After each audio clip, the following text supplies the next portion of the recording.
Sayang, kemarilah. Peluk aku. Sentuhan istriku mengalir di sekujur tubuhku, dan akhirnya aku memeluknya erat seolah menumpahkan seluruh kemarahan dan kekecewaan yang terpendam di sudut hatiku. Malam berlalu dengan hasrat yang panas, penuh gairah, dan kerinduan yang menyakitkan di antara kami. Ia naik ke atas pahaku dengan lebih agresif, bibirnya menutup bibirku. Saat tubuh kami bersentuhan, rasa sepi dan rindu yang telah lama kupendam menyebar melalui setiap inderaku. Kami saling menegaskan keberadaan satu sama lain dengan kasar namun penuh kelembutan. Nama saya Budi Santoso.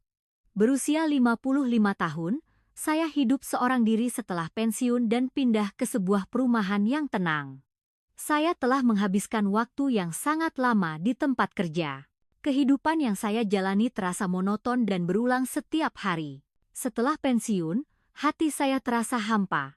Rasanya seperti kehilangan sesuatu. Bosan dengan kebisingan dan keramaian kota, saya memutuskan untuk pindah ke lingkungan yang lebih sepi. Saya teringat hari ketika saya membolak-balik album foto lama sambil berkemas.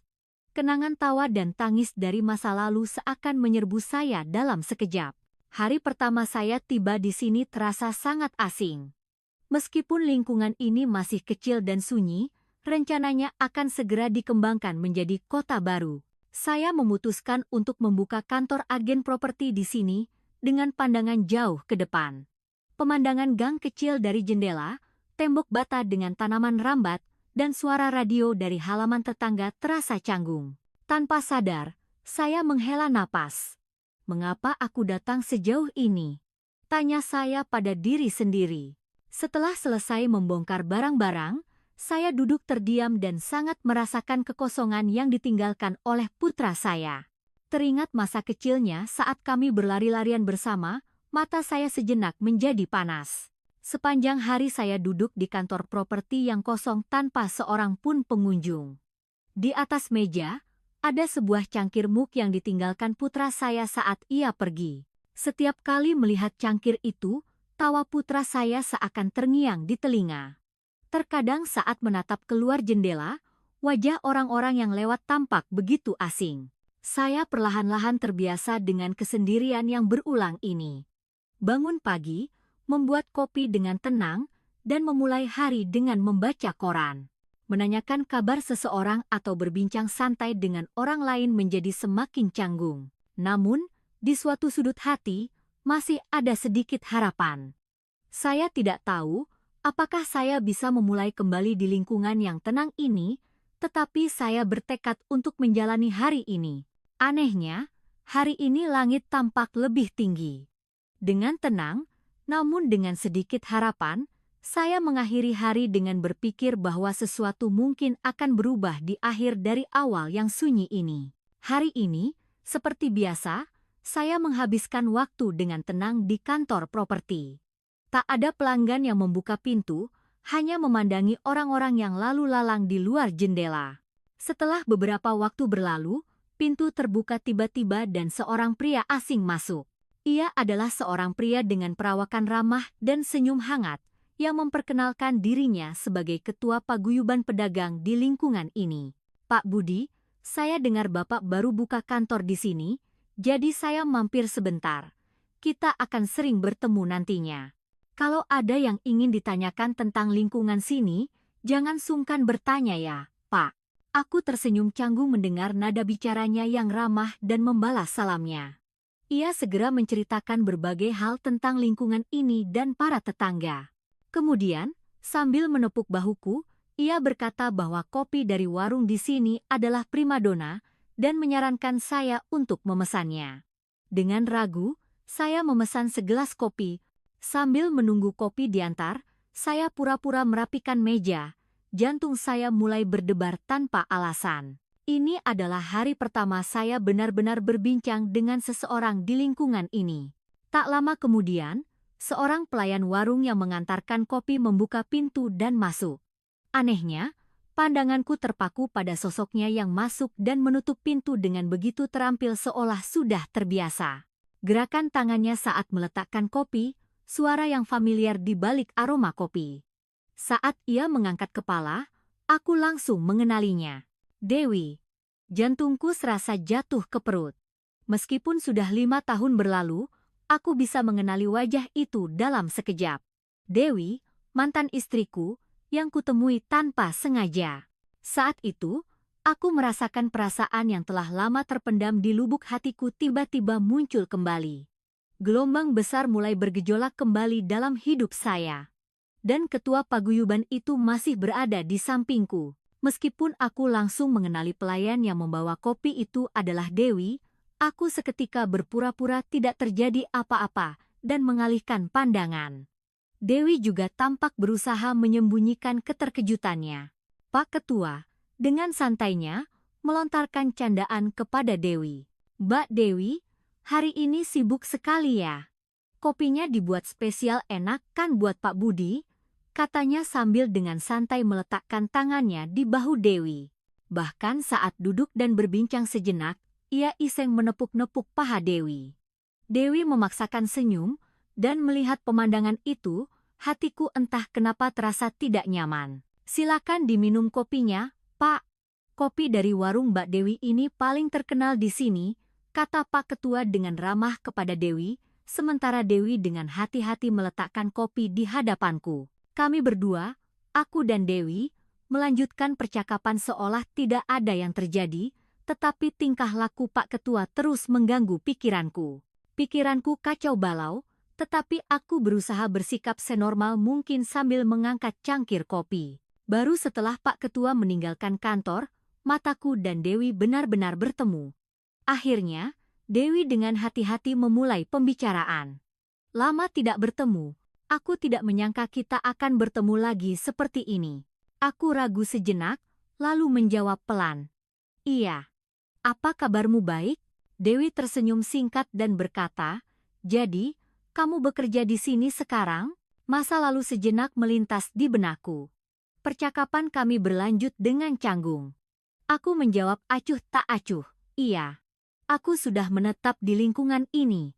Dewi menatapku cukup lama, lalu berkata dengan penuh arti, aku juga sudah cukup lama bekerja di warung di sini. Awalnya terasa asing, tapi sekarang sudah terbiasa. Percakapan kami tidak panjang, tetapi ketegangan yang aneh menyelimuti udara. Setelah Dewi pergi, aku hanya menatap kosong keluar jendela untuk waktu yang lama. Namun, sejak hari itu, aku terus-menerus bertemu dengan Dewi di berbagai sudut lingkungan ini. Di jalan setapak saat berjalan-jalan, di depan supermarket, di tikungan gang kenangan dan perasaan dari masa lalu terus tumpang tindih. Tanpa sadar, hatiku mulai goyah. Beberapa hari berlalu. Malam itu, hujan tiba-tiba turun deras. Dewi melihatku dari jendela warung saat aku berjalan di gang tanpa payung. Pintu terbuka, dan Dewi keluar lebih dulu. Budi, kenapa kamu melamun di situ? Cepat masuk ke sini. Dengan ragu, aku melangkah masuk ke dalam warung. Di bawah cahaya lampu yang redup, hanya kami berdua yang tersisa. Tubuhku menggigil karena pakaian yang basah, tetapi Dewi tanpa ragu melemparkan handuk padaku dan langsung duduk di sampingku. Dewi tidak menunjukkan keraguan sedikit pun, ia menyentuh wajahku dengan ujung jarinya, merapikan rambutku, dan berbisik, kamu masih saja kikuk seperti ini. Apa kamu tahu betapa aku merindukanmu? Jujur, akhir-akhir ini setiap malam aku hanya memikirkanmu. Mendengar kata-kata itu, kemarahan dan kesepian yang terpendam di hatiku meluap seketika. Ingatan saat Dewi meninggalkan aku dan putra kami demi pria kaya kembali muncul. Karena belum sepenuhnya memaafkannya, aku bahkan tidak bisa mengulurkan tanganku dengan benar. Namun, kerinduan, kesepian, dan kenangan yang menumpuk selama bertahun-tahun terus menarik hatiku. Dewi menatap mataku. Di sampingku, kamulah yang paling cocok.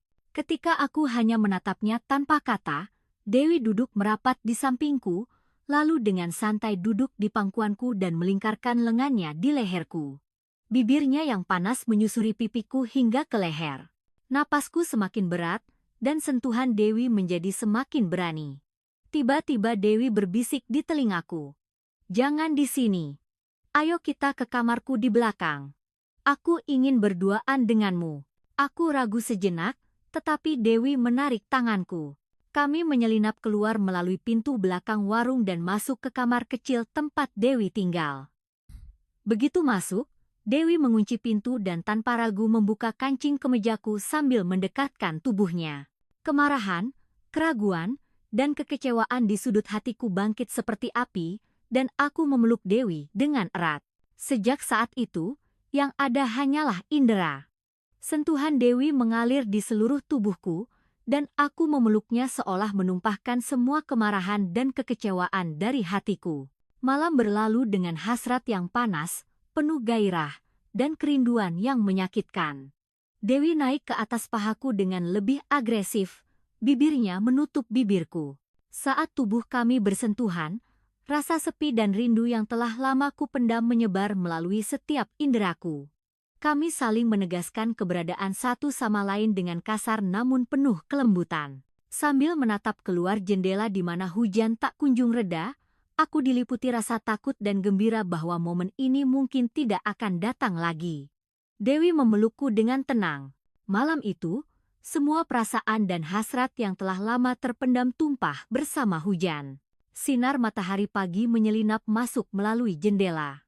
Di dalam kamar yang masih menyisakan sisa-sisa gairah semalam, aku menatap langit-langit dengan pikiran kosong. Aku memandangi Dewi yang tertidur pulas di sampingku, lalu dengan hati-hati bangkit. Hatiku terasa kacau. Jelas semalam adalah malam di mana kami saling menginginkan dengan putus asa, tetapi begitu membuka mata, kenyataan kembali menghantam. Aku diam-diam mengenakan pakaianku dan berjalan menuju kantor properti. Sambil melangkah, pikiran-pikiran rumit terus berputar di benakku. Alasan mengapa hubungan dengan Dewi tidak bisa dijalani dengan mudah seperti dulu, janjiku pada putraku, dan rasa tanggung jawabku membebani pundakku. Gairah semalam terasa sia-sia, dan aku ingin menjaga jarak lagi. Menjelang siang, Dewi tiba-tiba membuka pintu kantor properti. Ia bersikap seolah tidak terjadi apa-apa, bahkan dengan wajah yang ceria. "Budi, hari ini sibuk? Mau makan siang bareng?" Aku terkejut sejenak dan tidak bisa menatap Dewi dengan benar. "Hari ini aku makan sendiri saja. Ada banyak pekerjaan." Dewi tertawa kecil, mendekatiku, dan menyikut pinggangku dengan lembut. "Apa-apaan ini? Semalam begitu panas, sekarang mau kabur lagi?"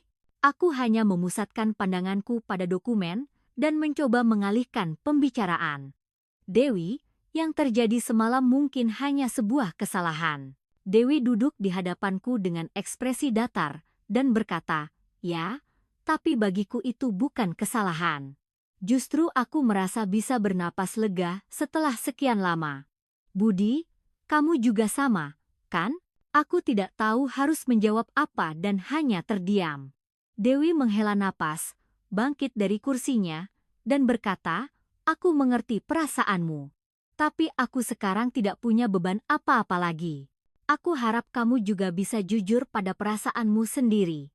Sejak hari itu, kami menjalani hari-hari dengan jarak yang ambigu, seolah-olah sedang tarik ulur. Dewi selalu siap untuk mendekat, sementara aku masih diliputi keraguan. Di tengah semua itu, dalam kehidupan sehari-hari yang sepele, kami saling melontarkan candaan dan berbagi tawa canggung. Itulah hari-hari yang kami jalani, realistis namun juga sedikit humoris. Bagaimana dengan kalian? Pernahkah kalian merasakan pengalaman di mana kalian ingin menjaga jarak dalam suatu hubungan, tetapi hati terus-menerus tertarik? Pilihan apa yang kalian ambil saat itu? Beberapa hari kemudian, suatu malam, telepon di kantor properti berdering. Nomornya tidak dikenal, tetapi begitu aku mengangkatnya, aku mendengar suara yang familiar. Itu adalah putraku. Suara putraku yang sudah lama tidak kudengar masih terdengar sendu, dan hatiku terasa tidak nyaman. "Ayah, apa kabar? Sedang apa sekarang?" Percakapan dengan putraku, Bayu, selalu terasa hati-hati. Aku berusaha menjawab senormal mungkin, "Iya. Ayah baik-baik saja di sini. Kantor properti yang baru dibuka berjalan lancar." Aku mengatakannya seolah bercanda, tetapi hatiku terasa pedih. Tak lama kemudian, Bayu datang ke kantor properti. Melihatku bersama Dewi di kantor, Bayu langsung mengerti situasinya. Wajahnya mengeras, dan ia menarik kursi lalu duduk. "Ayah, kenapa tante ini ada di sini?" Dengan berat hati, aku membuka mulut. "Bayu, ayah sedang ingin bicara sebentar dengan ibumu." Bayu langsung mengangkat kepalanya dan berkata dengan dingin, "Ibu apa?" "Ayah, jangan bicara seperti itu." Dewi dengan hati-hati mendekati Bayu dan berkata, "Maafkan ibu. Ibu tahu betapa sulitnya hidupmu, betapa marahnya kamu pada ibu selama ini. Ibu sendiri takut untuk berdiri di hadapanmu. Tapi ibu benar-benar minta maaf karena telah melukai hatimu." Bayu hanya diam dan memalingkan wajahnya. Aku pun merasa berat dan menundukkan kepala. Dewi berkata dengan nada memohon namun tulus, "Ibu tidak akan mencoba kembali seperti dulu, tapi kalau kamu merasa kesulitan, kapanpun, katakan pada ibu. Sebagai seorang ibu, ibu tidak akan mengabaikanmu lagi." Bayu terdiam cukup lama, lalu akhirnya bangkit dari kursinya. "Aku pulang dulu, yah.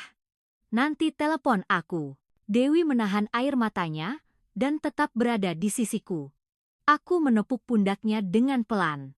Malam itu, luka lama di hati kami bertiga kembali tersentuh.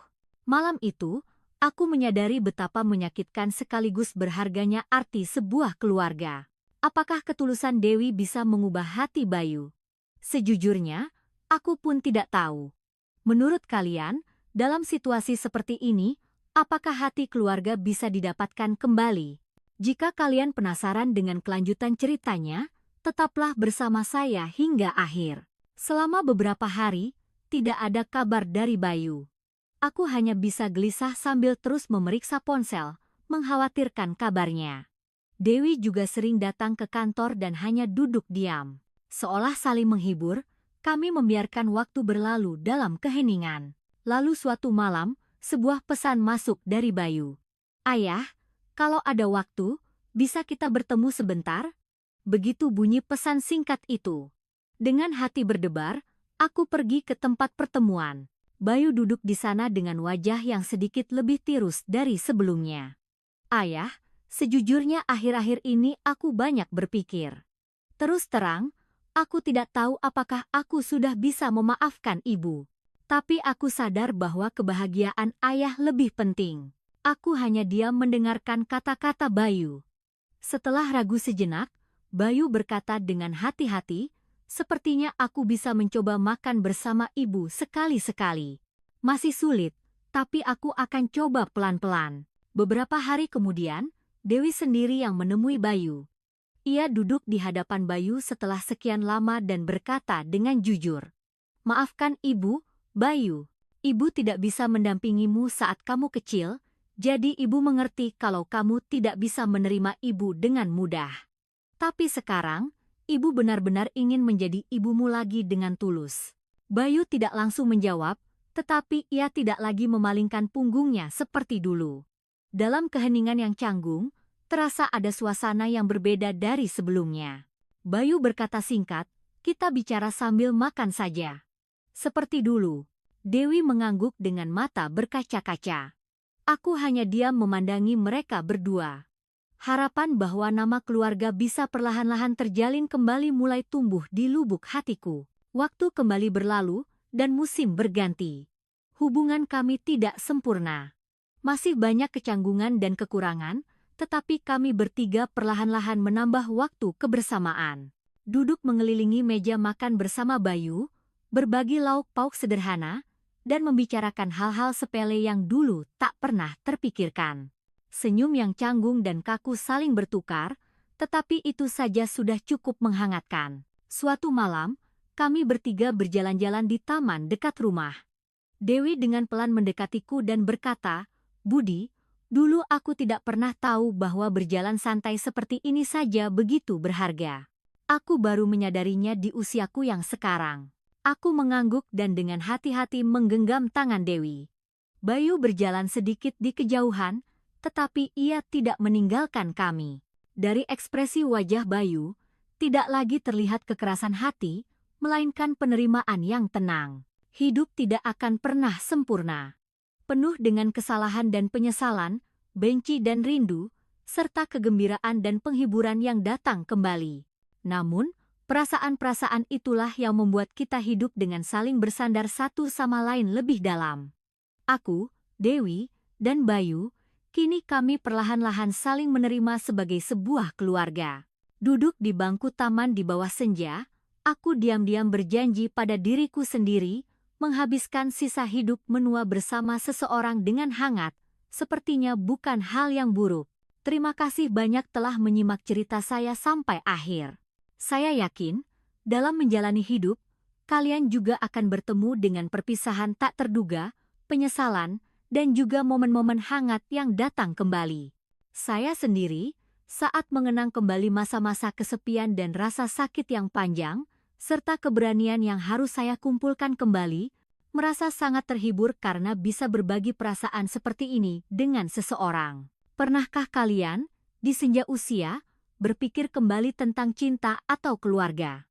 Jika kalian memiliki pengalaman serupa, silakan bagikan cerita tulus kalian di kolom komentar. Pengalaman kalian bisa menjadi kekuatan besar bagi orang lain yang menonton video ini. Agar tidak ketinggalan cerita-cerita mendalam di usia senja, jangan lupa untuk menekan tombol berlangganan dan mengaktifkan notifikasi. Tanda suka akan membantu video ini menjangkau lebih banyak orang agar kita bisa berbagi empati dan penghiburan. Dan, sampaikan pemikiran jujur kalian di kolom komentar. Cerita kalian bisa menjadi kekuatan bagi orang lain. Ini adalah hikmah di ujung senja, tempat kita berbicara tentang cinta yang bersemi kembali di usia senja, serta kesepian dan keberanian yang bisa kita semua alami.